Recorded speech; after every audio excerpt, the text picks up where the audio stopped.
Um, Hello everyone. Welcome to the inside of my car.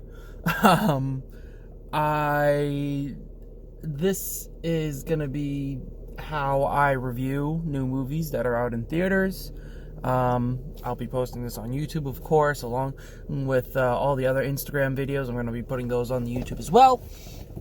But welcome to Chris's movie reviews.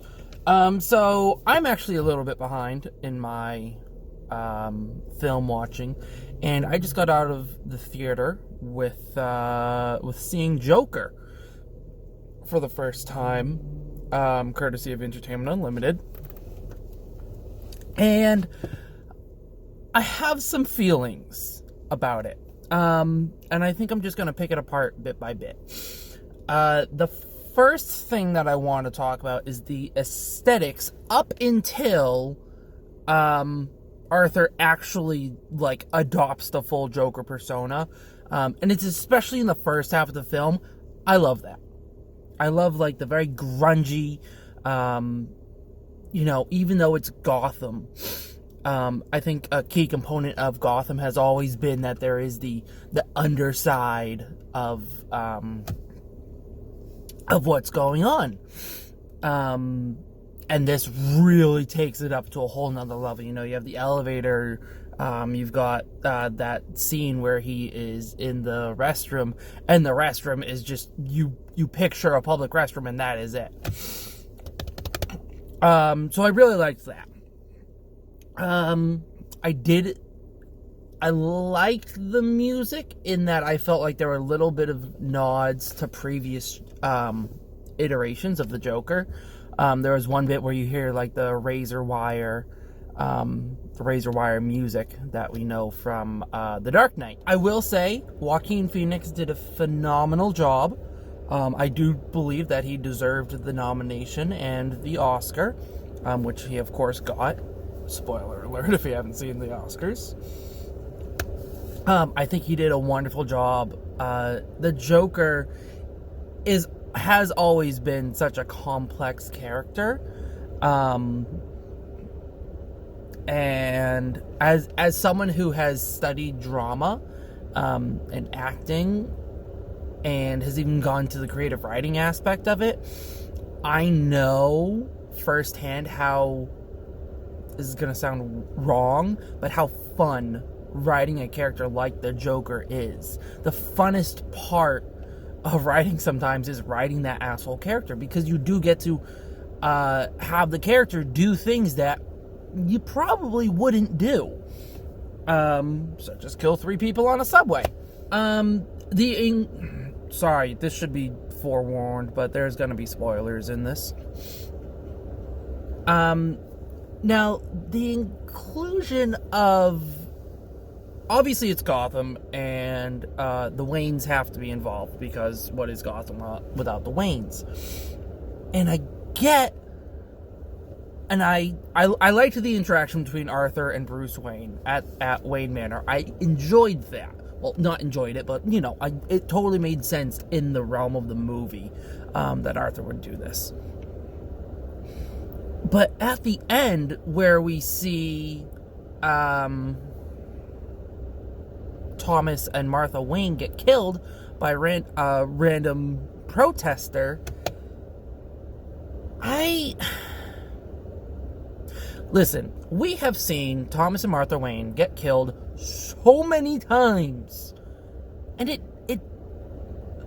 you could remove that scene and it would not affect the movie. I guarantee you 100%. You want to make a sequel? Fine. Thomas and Martha Wayne killed by a cop on night of Joker's breakout, whatever the headline would be. That's what it would be. I don't think that it was necessary to put in there. I really don't think that it needed to happen.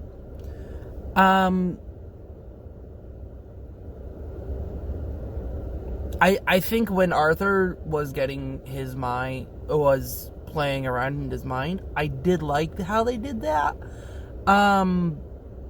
They made it realistic, and I liked it even more how at the end when Murray was killed, they made it seem like it was going to be a joke, not a joke, but an illusion of his.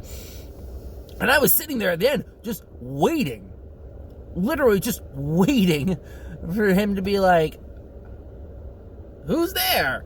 or something like that. But no, that was actually the end. And so I was fairly happy with that. Well, I was fairly intrigued and impressed with that. I feel like, so I mentioned this a few moments ago, the Joker is such a complex character. And in fact, we've never gotten, as far as I can tell, maybe I'm wrong, tell me in the comments if I am, but we've never gotten the definitive answer of who the Joker is. We know who Batman is. We are very well aware, actually, how he was inspired by the killing of his parents to become this master vigilante. And even other superheroes, Superman, we know, is from the planet Krypton. But Joker, as far as I know, across so many different versions of him, has never had his story truly told.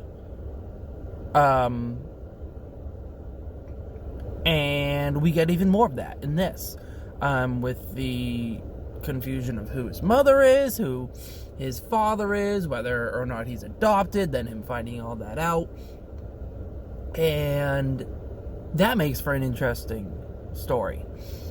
But I mean, one of these days maybe we'll get a real definitive answer, but I like it not having an answer. It's kind of one of those weird things where we just accept it, and he's the kind of character where you don't want an answer. I will say, so a lot of the responses, because of course I'm on Twitter and Facebook and Instagram and all that stuff, a lot of the responses when it first came out was, this is the movie for, like, tough frat bros who wish they could do what Joker does. And I kind of have to agree with that. I will always and forever believe that all of us has a tiny little bit of craziness in us. And it's what we do with that craziness that defines us. But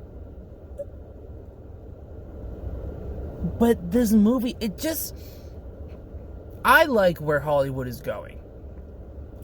We are getting a lot more origin stories. We're getting a lot more singular stories. We are getting a lot more,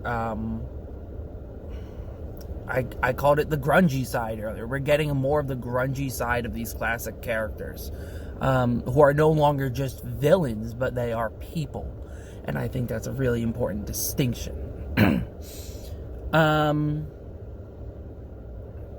And so I really do like that. But that being said, this movie just, I don't want to call it the amount of rioting, because then I sound like I don't encourage riots, which I don't. It's like peaceful protest, people. But it was just, it gave the feel of, go ahead and do it. Eat the rich, kill the rich, whatever, your stance is, that's what this movie felt like. They were saying, go ahead and do it. And it just didn't do it for me. I don't think that I would rewatch it, like, on purpose. If I'm at a friend's house, I'll watch it again. But it's not a movie. It's not a movie that really warrants a second telling. There's moments you can analyze, but at the end of the day, it's just the way that it is. And it's not hugely great either. And so now I have to rate the Joker. Or Joker, sorry. A modern not even a modern retelling, because that makes it sound like some Shakespearean shit. A retelling of one of the most classic characters, classic superhero villains, I think, ever.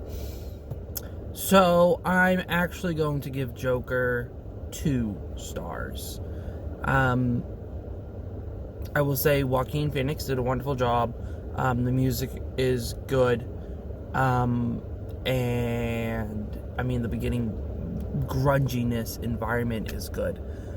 But everything else just doesn't work for me. I do not want to watch it again.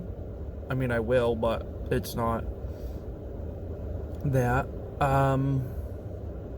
And it's just, it's a good movie if you want to feel slightly psychotic, but other than that,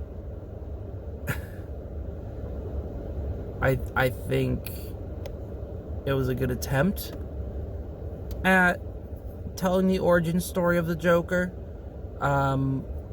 We don't need the story of how the Joker became the Joker. We could get the story of how the Joker became the King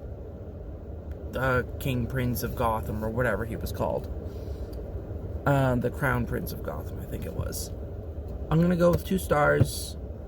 And guess what? If you don't agree with me, you get to comment down below. You think I'm right, or maybe you think I'm wrong.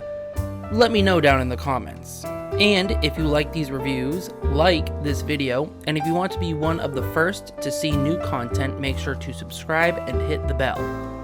Also, make sure you check out chrissmoviereviews.com for more insights into the reviews, links to all the old reviews I've done, and you can even suggest what movie I review next. And don't forget to follow at Chris's Movie Reviews on Instagram, where you will get the latest updates, reviews, and